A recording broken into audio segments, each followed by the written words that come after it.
Hello students, BA part 1 welcome back to sociology classes. आपका स्वागत है हमारी समाजशास्त्र की क्लास में। Today our topic is origin of religion, धर्म की उत्पत्ति। ओके, तो आज का टॉपिक है हमारा धर्म की उत्पत्ति। धर्म की विवेचना से संबंधित एक प्रमुख प्रश्न यह उठता है कि अलौकिक विश्वासों पर आधारित धर्म जैसे जटिल तथ्य की उत्पत्ति किस प्रकार हुई।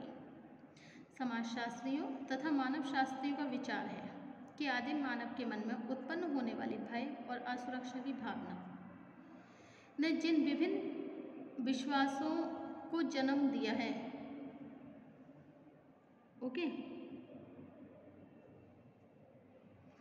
उन्हीं से धर्म का प्रारंभिक रूप विकसित हो सका है।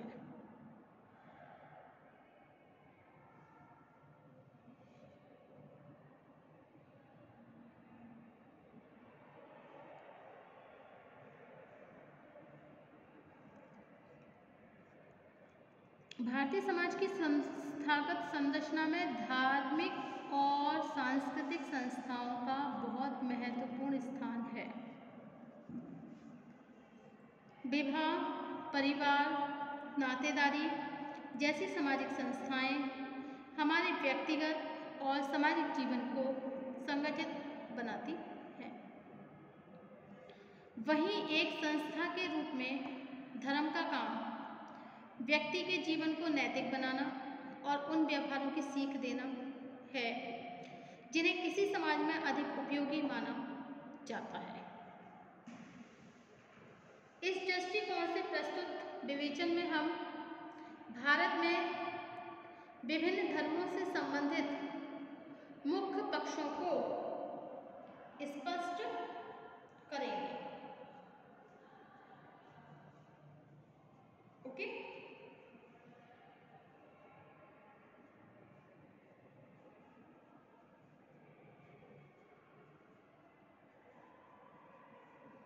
साधारणतया धर्म और अंग्रेजी के शब्द रिलीजियन को हम एक दूसरे के समान समझ लेते हैं। भारतीय समाज की यह विशेषता है कि यहाँ धर्म एक ऐसी संस्था है जिसके द्वारा व्यक्ति को विभिन्न परिस्थितियों में अपने सामाजिक और नैतिक कर्तव्यों का बोध कराया जाता है। संसार के अधिकांश समाज में रिलीजियन शब्द का तात्पर्य पवित्रता से संबंधित कुछ तरह के विश्वासों के अनुसार व्यवहार करना और अनुष्ठानों को पूरा करने से होता है।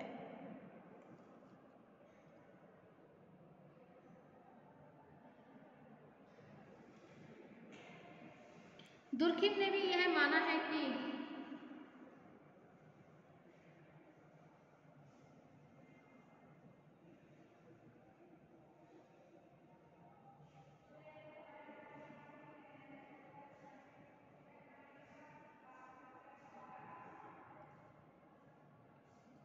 कि धर्म का तात्पर्य उन पवित्र आचरणों से है जो एक धर्म को मानने वाले लोगों को एक नैतिक समुदाय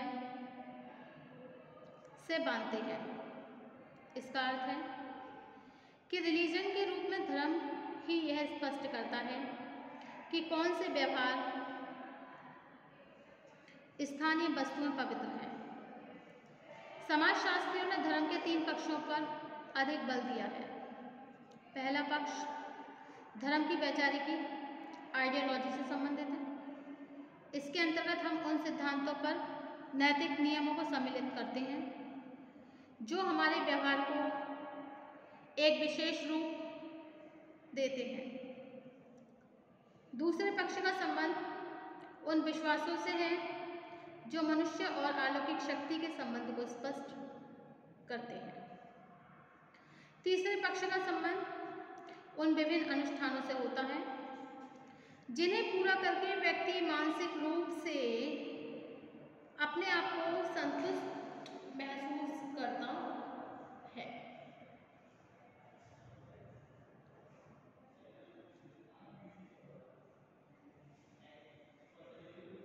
भारतीय समाज की यह विशेषता है कि यह हिंदू, इस्लाम, ईसाई, सिख, जैन, बौद्ध और पारसी जैसे संसार के सभी मुख्य धर्मों से संबंधित लोग बड़ी संख्या में साथ साथ रहते हैं। यहूदी धर्म को मानने वाले लोग संख्या में काफ़ी कम हैं, लेकिन समाज में उन्हें भी वही अधिकार और सुविधाएं प्राप्त हैं जो दूसरे धर्मों को मानने वाले लोगों को मिली हुई हैं।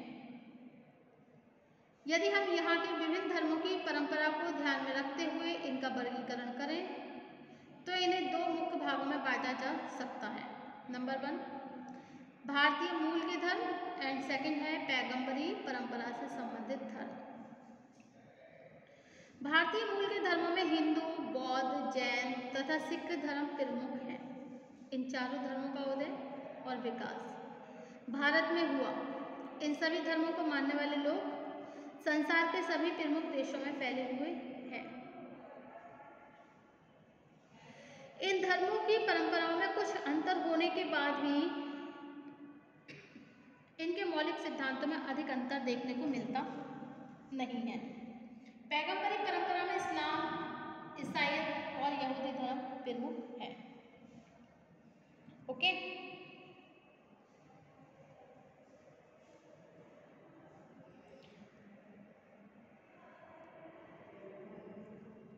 अब नेक्स्ट है धर्म की उत्पत्ति के सिद्धांत।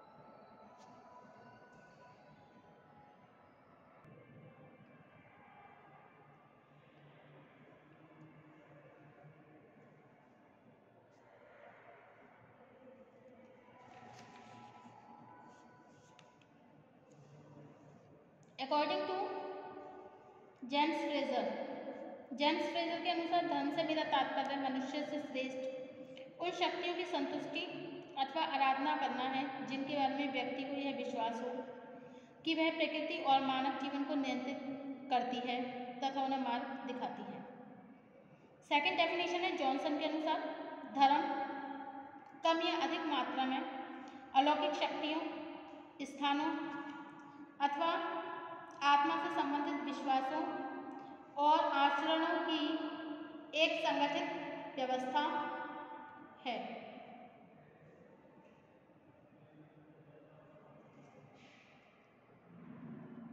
धर्म अनेक विश्वासों और आचरणों की वह संगठित व्यवस्था है जिसका संबंध कुछ अलौकिक विश्वासों तथा पवित्रता की भावना से होता है। ओके,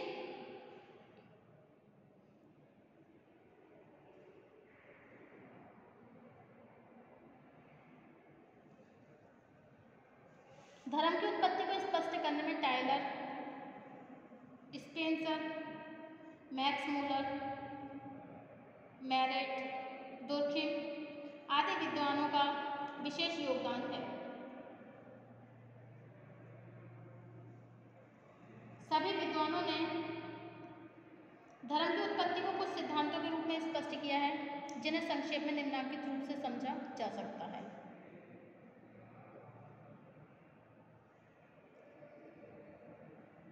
नंबर 1 है एनिमिज्म, आत्मावाद। एडवर्ड टायलर ने सर्वप्रथम यह स्पष्ट किया कि धर्म की उत्पत्ति का मूल कारण आदिम मानव द्वारा पूर्वजों की आत्माओं में विश्वास करना है। आदिम मानव को आत्मा का आवास किस तरह हुआ?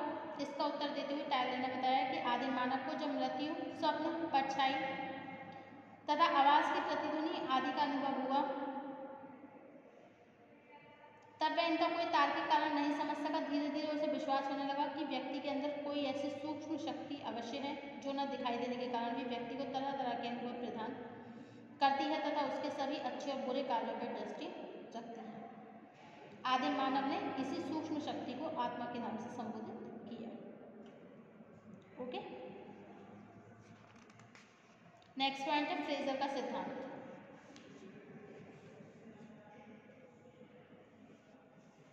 फ्रेजर ने कहा है कि प्राकृतिक शक्तियों पर नियंत्रण रखने के लिए आदिम मानव ने जिन मंत्रों, अनुष्ठानों और कर्मकांडों को विकसित किया उन्हें जादू कहा गया।